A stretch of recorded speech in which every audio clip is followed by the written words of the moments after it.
জামাত শুরু হয়ে এক দুই রাকাত শেষ হয়ে গেলে কিভাবে জামাতে অংশগ্রহণ করব, বিশেষ করে ইমাম সিজদারতে থাকলে কি করব? জামাতে এক দুই রাকাত শেষে জামাতে অংশগ্রহণ করার পর ইমাম সাহেব একটি সালাম ফেরানোর পর নাকি দুইটি সালাম ফেরানোর পর বাকি রাকাতের জন্য দাঁড়াতে হবে?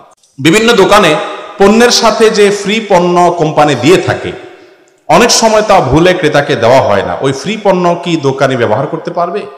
আপনি প্রায় সময় যৌতুকের বিরুদ্ধে অনেক শক্ত বক্তব্য দেন, কিন্তু যে সমস্ত মেয়ের বাবারা লক্ষ লক্ষ টাকা মোহরের দাবি করেন, তাদের কারণে ছেলেরা বিবাহ করতে পারে না, তাদের ব্যাপারে কেন কিছু বলেন না? ভাই, কিছু বলি না এই কথা সত্য না। মুশকিল হলো যার যে ওয়াজ পছন্দ সে সেটা বেশি শুনে, বেশি শেয়ার করে, বেশি লাইক দেয়।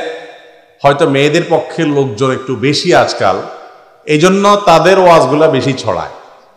এটা তো ঠিক, যে সমস্ত মেয়ের বাবারা এমন এমন মোহর দাবি করেন যে দাবির কারণে হক হালালি পথে চলা ছেলেরা তাদের কপালে, তাদের নসিবে আসে না। এরা তো কপাল পোড়া, মোটা অঙ্কের একটা মোহরের ফিগার পাইছে, কিন্তু সব ছেলে পাই নাই। এর চাইতে বড় কপাল পোড়া আর কে হতে পারে? মনে রাখবেন, ইন্না আযামান নিকাহি বারাকাতান আইসারুহা মাউনা, ওই বিবাহ সবচেয়ে বরকতময় যে বিবাহের মধ্যে মহারণা সহনীয় পর্যায়ে থাকে। আপনি যে ছেলের কাছে বিয়ে দিবেন, আপনি জানেন তার মাসে 20-25 হাজার টাকা ইনকাম, কিন্তু মহারণা 10 লাখ টাকা আপনি কোন মুখে দাবি করেন? কোন মুখে দাবি করেন? আবার নিজে হয়তো নামাজি, কালামি, দাঁড়িয়ালা, সৎ, কিন্তু পয়সা ছাড়া কিছু চিনে না। তো এদের কারণে জেনা আম হচ্ছে, ব্যাপক হচ্ছে, বিবাহ কঠিন হচ্ছে। মোহরকে সহজ করবেন, মোহরকে সহজ করবেন। যদি মোহর বেশি হওয়াটা গর্বের বিষয় হতো, তাহলে মুহাম্মদ সাল্লাল্লাহু আলাইহি সাল্লামের মেয়েদের মোহর সবচেয়ে বেশি হতো। ঠিক না বে ঠিক? আপনার মেয়ে কি মুহাম্মদ সাল্লাল্লাহু আলাইহি সাল্লামের মেয়ে ফাতেমার চাইতে বড় দামি হয়ে গেছে? তাহলে আপনার মেয়ের মহারণা কিভাবে আপনি বেশি দাবি করেন? মুরব্বীরা ভালো করে শুনে রাখেন, অনেকেই মহারণা বেশি ধরেন এই উদ্দেশ্যে যে বিয়ে ভেঙে গেলে যাতে বেশি করে টাকা পায়, ছেলে যাতে তালাক দিতে না পারে আমার মেয়েকে।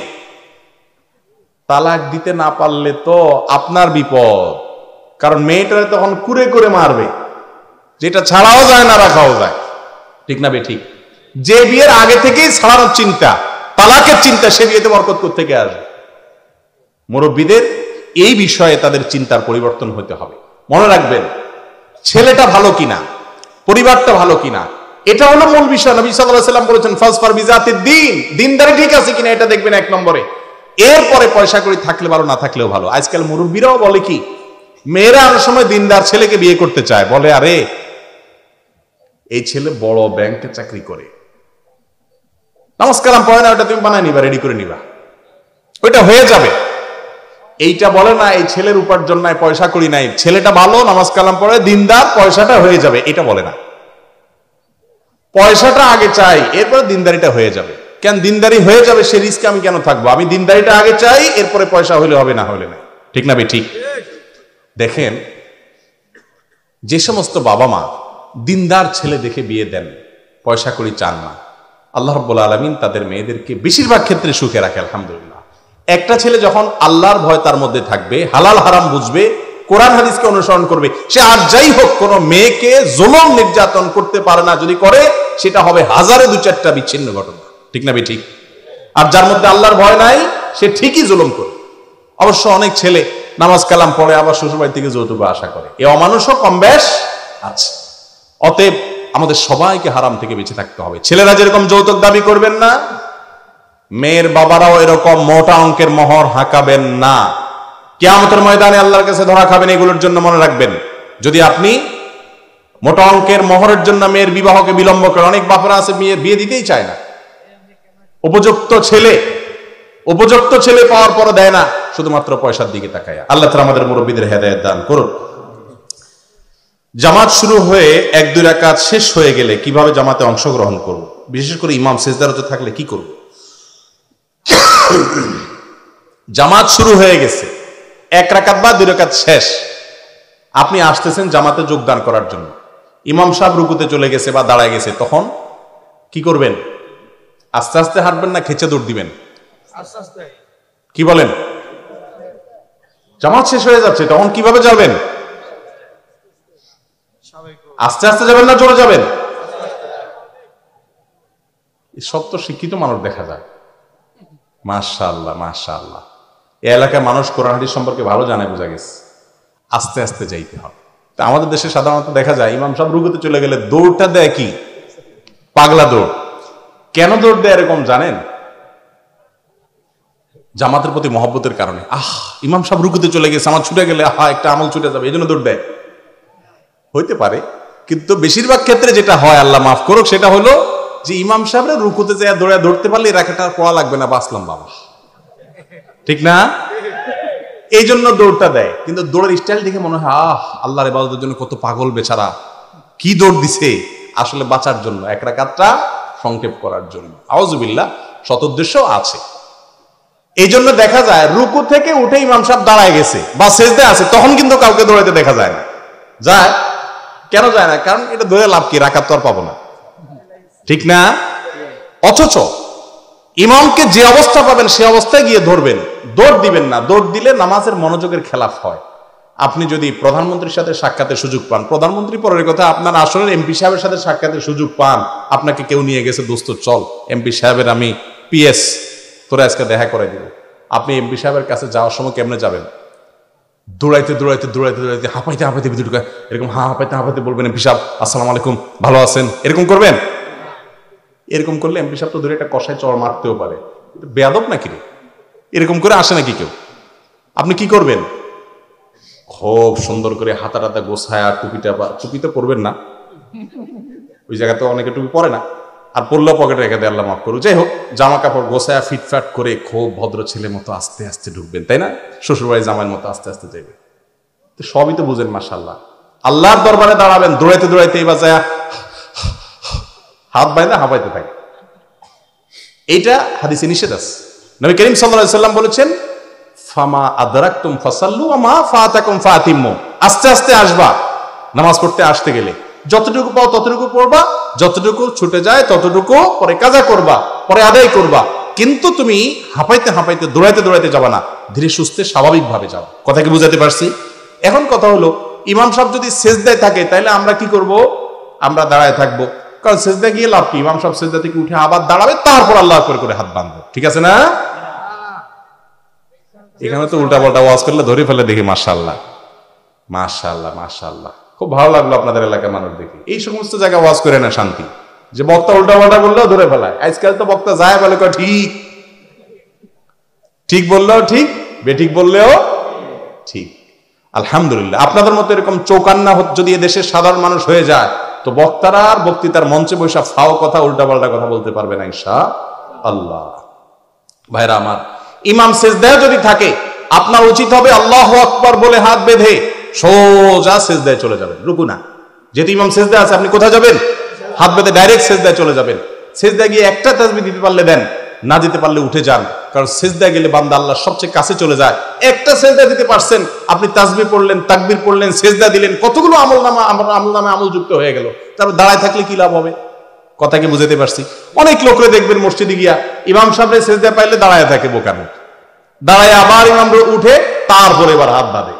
এমনকি বৈঠকে আছে ইমাম সাহেব, তাহলে ওই অবস্থায় গিয়ে যোগ দিয়ে ফেলবেন। যে অবস্থা পান সে অবস্থায় যোগ দিবেন, কারণ আমলের মধ্যে যত আগে শরীক হবেন তত বেশি সওয়াব হবে, ঠিক না ভাই? ঠিক, দাঁড়ায় থাকলে কি সওয়াব হবে? বিধায় এই জিনিসটা খেয়াল করবেন ইনশাআল্লাহ। এরপরে প্রশ্ন হলো, জামাতে 1-2 রাকাত শেষে জামাতে অংশগ্রহণ করার পর ইমাম সাহেব একটি সালাম ফেরানোর পর নাকি 2টি সালাম ফেরানোর পর বাকি রাকাতের জন্য দাঁড়াতে হবে? খুবই সুন্দর প্রশ্ন।